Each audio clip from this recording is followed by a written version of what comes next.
என்ன அந்த டைரியை இவ்ளோ பத்திரமா பத்திரப்படுத்தி வைக்கிறீங்க?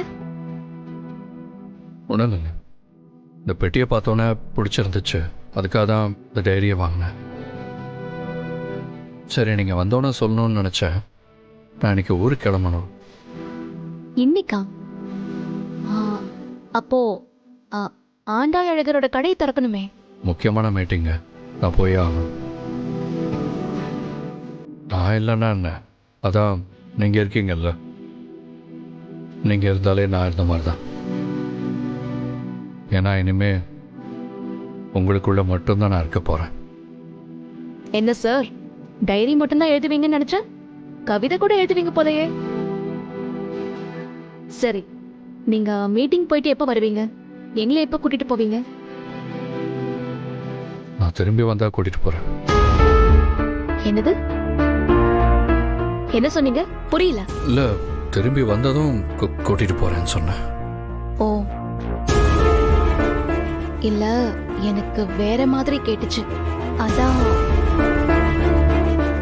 சரி, நான் எத்தனை நாளைக்கு ட்ரெஸ்லாம் எடுத்து வைக்கணும்?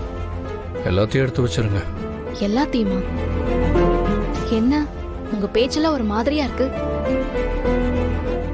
ஏங்க தப்பாகவே யோசிக்கிறீங்க? எப்படியும் நான் ஊருக்கு போயிட்டு வந்ததும் உங்களை மட்டும்தான் கூட்டிகிட்டு போகணும். நிறைய லக்கேஜ் இருக்கும், என் லக்கேஜெல்லாம் எப்போ எடுத்து வச்சுட்டா ஈஸியாக இருக்கும்ல, அதுக்காக தான் சொன்னேன். ஓ,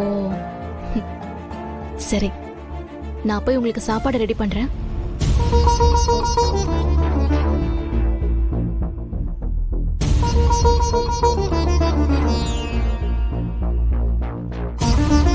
சாரி பாரதி. ஆதி, கூப்பிட்டீங்களா? இல்லை, கூப்பிட்ட மாதிரி இருந்துச்சே. இல்லைங்க.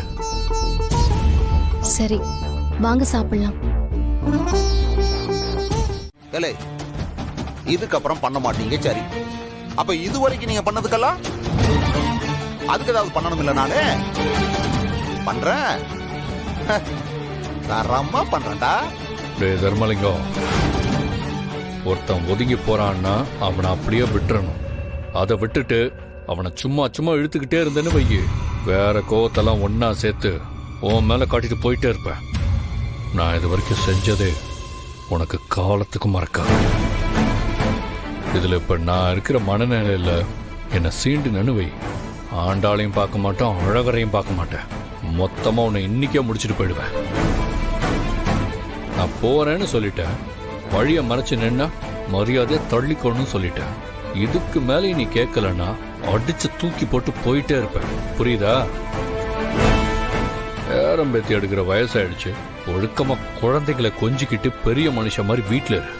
சும்மா சும்மா வந்து என்ன டென்ஷன் பண்ணி வீணா உன் உயிரை விட்டுறாத, புரியுதா?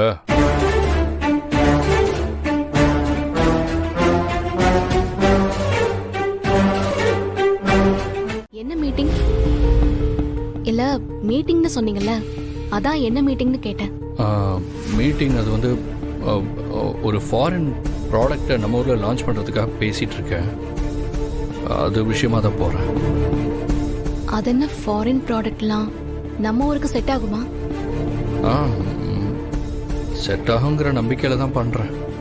செட் ஆகும்னா நீங்க கான்ஃபிடென்ட்டா சொல்லுங்க, டவுட்டா எதையும் பண்ணக்கூடாது. அப்பா,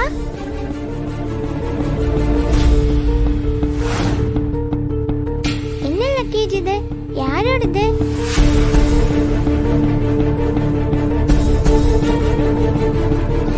தமிழ், இது உங்க அப்பாவோட லக்கேஜ் தான். அவரு நம்மளை விட்டுட்டு ஊருக்கு போறாராம்.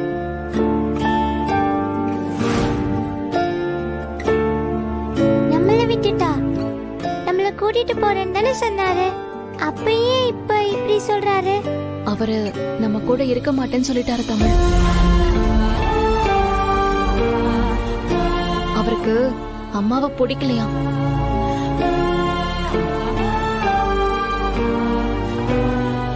ஏன்பா, இப்பதானே நம்ம எல்லாரும் சந்தோஷமா இருக்க போறோம்னு சொன்னீங்க, அதுக்குள்ள இப்படி பண்ண எப்படிப்பா?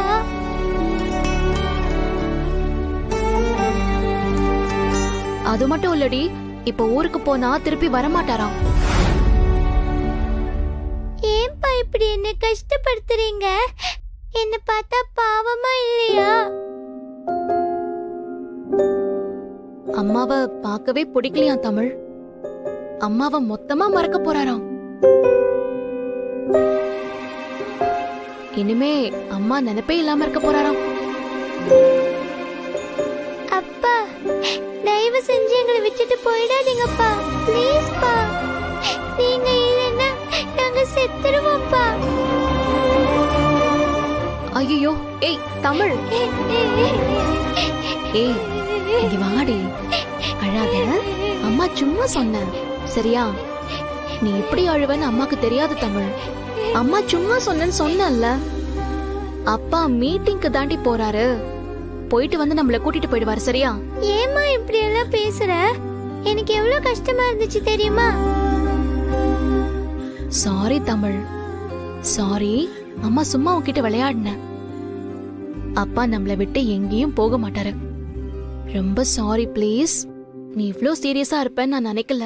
இனிமே விளையாட்டுக்கு கூட இப்படி சொல்லாதம்மா. என்னால இன்னொரு தடவை அப்பாவை இழக்க முடியாது. சரிடி, இனிமே அம்மா இந்த மாதிரி பண்ண மாட்டேன் சரியா? சரி வா நம்ம கடைக்கு